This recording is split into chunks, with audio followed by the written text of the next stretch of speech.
Well, howdy folks, Hellcrex here, and welcome to Mercenary Thoughts from the Inner Sphere, episode 124. And today we're going to be talking about a mech that isn't seen very much until the 3050 era. The Raven, the 35-ton mech from the Compellens Confederation.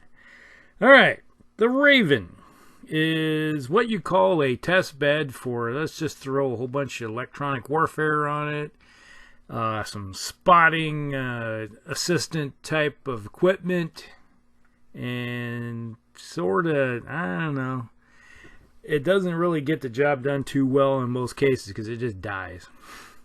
Alright, let's just talk about it. The Raven. The 35-ton mech is a 690. It's the 3L version of the 3050. Carries around an XL engine, which, you know, we go back to when we were talking about XL engines in an episode or so back where, well, XL engines do work on lighter mechs that have some speed where they can take advantage of using the speed as their defense. And you're able to throw on more equipment on it or weapons to make it, you know, survive, do some type of mission parameters that you want. And it works fairly decently if you build it right. And the 3L has some major drawbacks. And here we're going to hit the very first one. The very first one is armor. Okay. Alright, 80 points of armor on it, not enough. It's got 119 possible, so it is roughly, what, two tons short of being maxed out for your armor factor. And you might want to have a little more speed to help you out in that department, but you don't.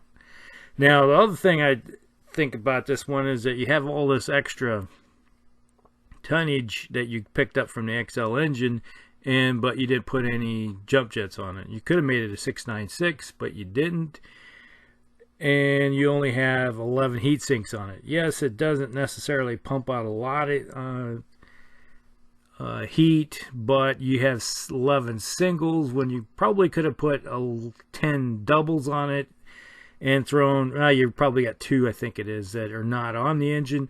But that would have freed up 1 more ton of space. Alright? And when you're looking at a mech like this, tonnage is really important. Squeezing the most you can out. Because if you could have put 1 more ton into your armor, which is ferrofibrous, so you could have put 1 more ton of armor on there, that would have cranked it out and done a heck of a better job of it to, you know, give it a little more survivability. Now, which is better than the original, because the 1X, the experimental version, I think only had 64 points of armor on it, which is really bad. So it'd take a hit someplace and it's just like crunch. But when you look at the hits it can take, it only has 6 points of armor in the head. So if you get hit in it with an autocannon 10, PPC, to the head, you're automatically punching in through the, you know, into the good juicy parts. So anything with 10 points of damage, you're going to kill this guy right off the bat. And if you hit it with a large laser, which is 8 points of damage, you have a good chance of getting a chance critical and possibly even killing the pilot. So there is a major problem right there. So a little bit more armor would have solved that one problem. Okay, so we're still looking at drawbacks. Now, let's just look at the equipment here. Now, it carries around in the right torso an SRM-6. Okay, well, that's not bad with a ton of ammo. In the left torso, interesting.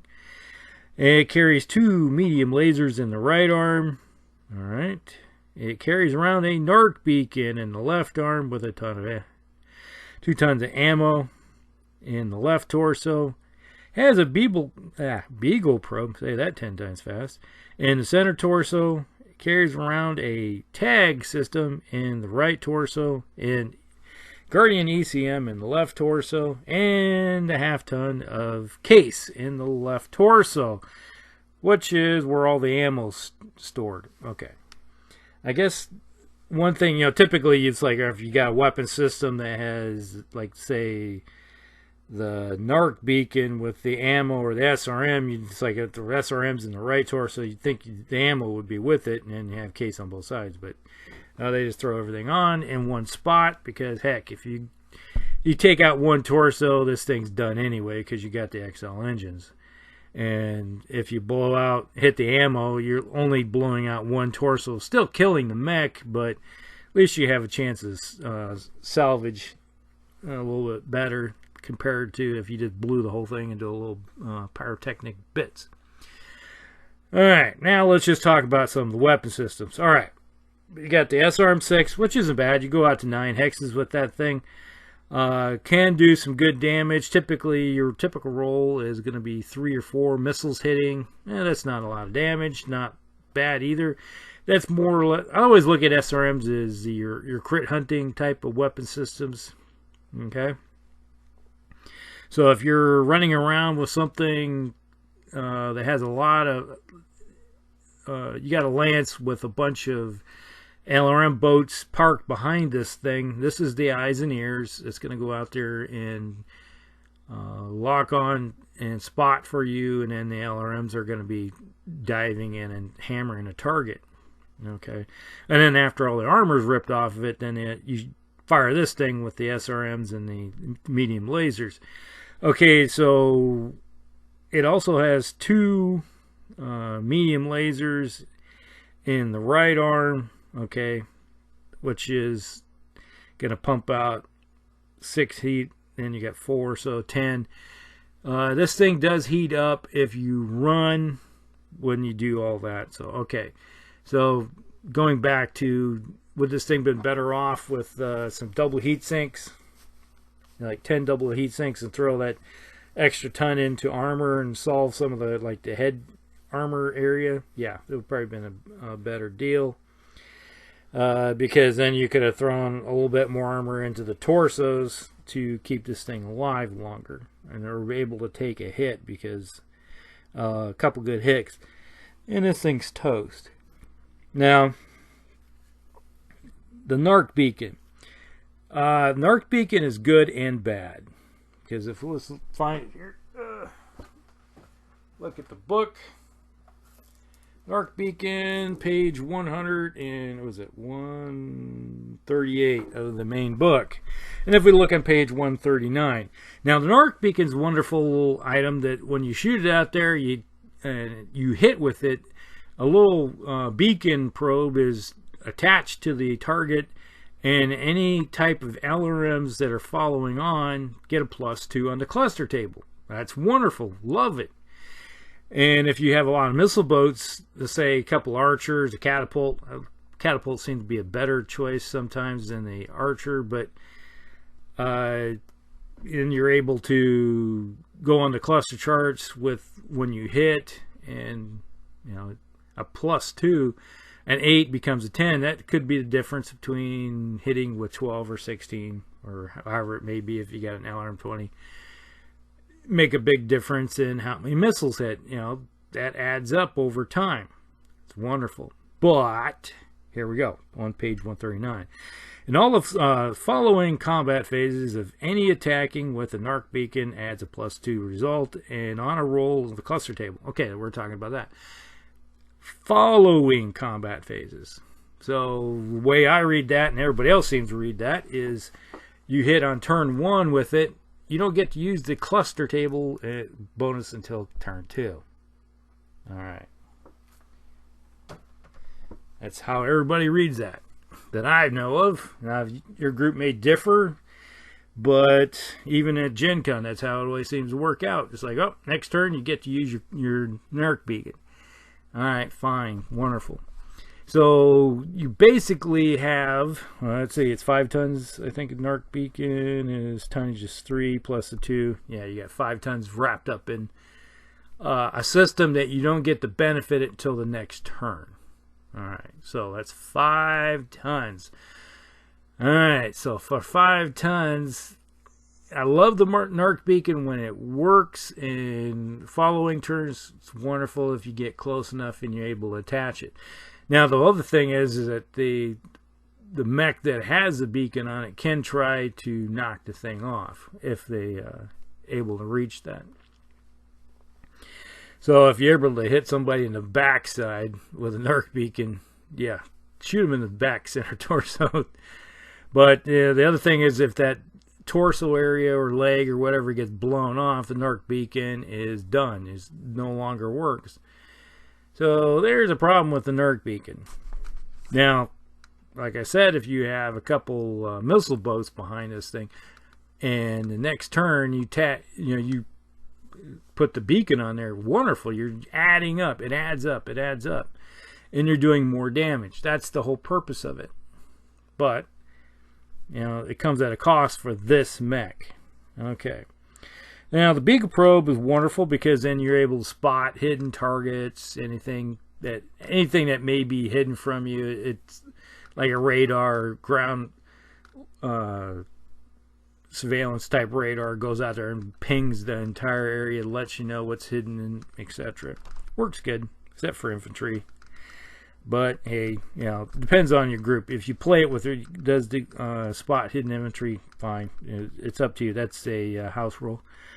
Now the tag. The tag is wonderful for the whole purpose of tag shoots out to 15. All right, it's like a large laser, but it's only a ton. And on this mech here, it works great. So if you, like I said, you have a lance where you have some missile boats behind you, or a whole bunch of missile boats, this works in the movement phase. All right, so this Raven will run out there, get into a flank or something, and you do a to-roll hit. And if you hit in the movement phase, everybody gets to ignore the indirect penalties. All right, so if you have a whole bunch of mechs hidden behind a hill or something that are fire support, and this thing tags somebody out to 15, lights them up, you don't have that indirect penalty anymore. Works great. Love it. And it's only a ton, so why not? That's something that is to your benefit. Now, let's just say you combine this with the NARC beacon, you hit him, and you hit with tag at the same time. So the target's lit up with a beacon the previous turn, and then you have the tag on him. So all those mechs that are sitting behind a hill don't have the penalty to fire indirect, and if you got the tag going in it from the previous turn, you have a +2 on your cluster chart. So all those missiles have a better chance of hitting, and if they do hit, then they have increased possibility of doing more damage. That's the wonderful thing about the Raven. And be honest with you, if I see a Raven running around the battlefield and I know what's parked behind the hill, sorry Raven, but you're going to be taking a lot of fire just to knock you off your horse and take you down. Okay, so that is one of the problems you have with the Raven, and it doesn't have the armor to stand up to any sustained amount of firepower coming its way. Now, another wonderful thing it has is the Guardian ECM suite, which is 1.5 tons. Love ECM.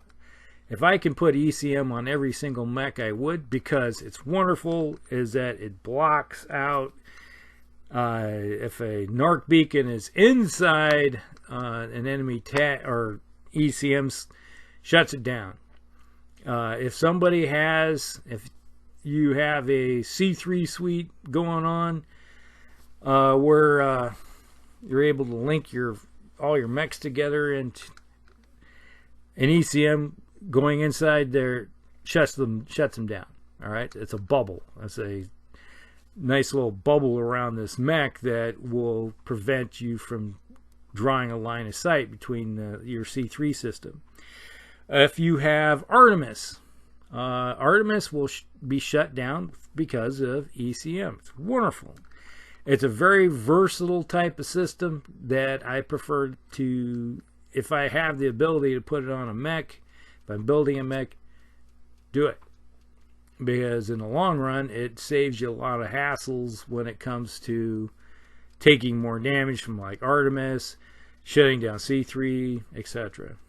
Alright, so that's the wonderful thing about it. And then obviously this thing has decase, which we talked about. If you lose a torso where the ammo, you take an ammo hit, you only lose one torso. Great, wonderful technology.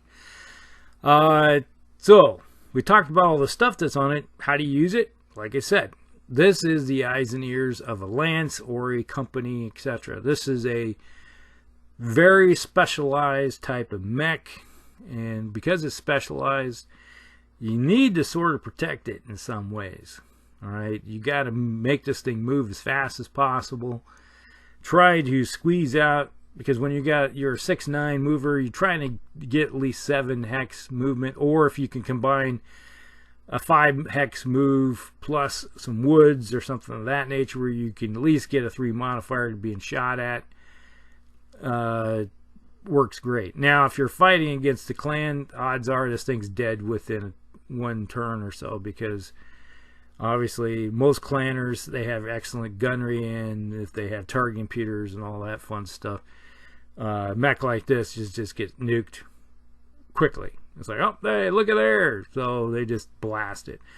So what do you got to do? This is kind of like a hit and run type of mech. You got to do a drive-by. You drive by the mech, you say, all right, we're going to see if we can throw a tag on this mech, and then we're going to possibly throw a NARC beacon on this mech. And as you fly by, going Mach speed as possible, throw out the NARC beacon, see if you hit, and then keep on moving. You don't stick around. You're just driving around the backfield someplace and tagging people. Putting NARC beacons. So you're just like, all right, put a NARC beacon on you. You get a NARC beacon. You get a NARC beacon. All right. So you're not there to fight using the SRM and the medium lasers. Those things are kind of the well, how do you say, extra stuff. It's like, all right, as you're doing a drive-by, it's like, oh, you go throw that out there. If it hits, it hits. If it doesn't, all right. What you really want is to be able to hit with the NARC beacon and the tag. All right, so that's the whole purpose of it. And trying to stay away from, it's like if you're looking at the an enemy's roster and you look at it, it's like, okay, this guy here, this has got a good pilot in it. He's got some great weapons. They'll say this is a Atlas or something. Do you want to go near the Atlas or not? Typically, you're going to try to avoid getting too close to him, because obviously a good pilot with good gunnery is going to turn this thing into Swiss cheese really quickly and end up becoming a pile of scrap. So you got to look at it that way. And I always like to say, all right, try to get farther onto the flanks. Okay, yeah, you got your guys in the backfield that they're LRM boats if they have, and say somebody has a longbow or something of that nature parked back there, just turning out lots of missiles. Go back and give them a NARC beacon. It's like, hello, have some fun right there, and then move on to the next target and do a little harassment type of thing. So there you go. That's kind of like how I like to use the Raven. Now, let's just say you want to change this thing. It's a 3050. First thing I would do is get rid of the single heat sinks and put on double. That gives you 1 more ton, and by adding 1 more ton, that gives you roughly let's say that's 16, 19, around 19 more points of armor. That's not bad. Okay. Then you can, your choice here is what you might want to do with that NARC beacon. You got 5 tons wrapped up in it. And like I said, do you want to use the NARC beacon or not? Okay, if you don't want to use the NARC beacon because it takes so long for it to actually activate and be used for the next turn or so, You might consider tearing the thing off and put it like an LRM-5 turn. That's 3 tons with a ton of, you're talking about a ton of ammo wrapped up in that. So there's 3 tons. That gives you 2 tons to mess with. You can throw another ton of ammo, not armor, onto it, and that will kick it up to 116 points because it's got ferrofibers on it. That gives it some really nice armor value that it can stand up to being shot at. Then you could either throw on another medium laser. So now you got 3 medium lasers, an LRM-5, an SRM-6. You give it some more weapons. That kind of turns its role from, you still got the tag on it and the ACM and the Beagle Probe, but you converted it sort of from being a spotter type deal. Still does the job, but you can rush it in and able to take some more damage, and it turns it more into a fighter. Okay, that's kind of like how that build looks. So that is one way you can look at it. Okay. So other than that, that's just one idea. But the easiest thing to do with this thing in the short term is just give it double heat sinks instead of single. Add another ton of armor on this thing. That's the best thing you can do for it. The standard, if you're not going to mess with any of the equipment, you want to keep the NARC beacon on it. So there you go. That is an option. I guess another option is that if you're planning on keeping this thing around longer than 6 turns, maybe take a ton of from the NARC beacon, so you got double heat sinks. There's 1 ton, and then drop 1 ton of ammo for the NARC beacon and throw that into armor. So you could keep the NARC beacon and the double heat sinks. There's 2 tons of armor that you can throw on, which would be a bad deal. You're keeping it within the parameters of how it was designed, but you're doing a slight tweak to improve it to survive a little bit longer. All right. For those of you that like the Raven, put down below how you've ever used it, what you think about it, and we will talk with you later. Hellcracks out.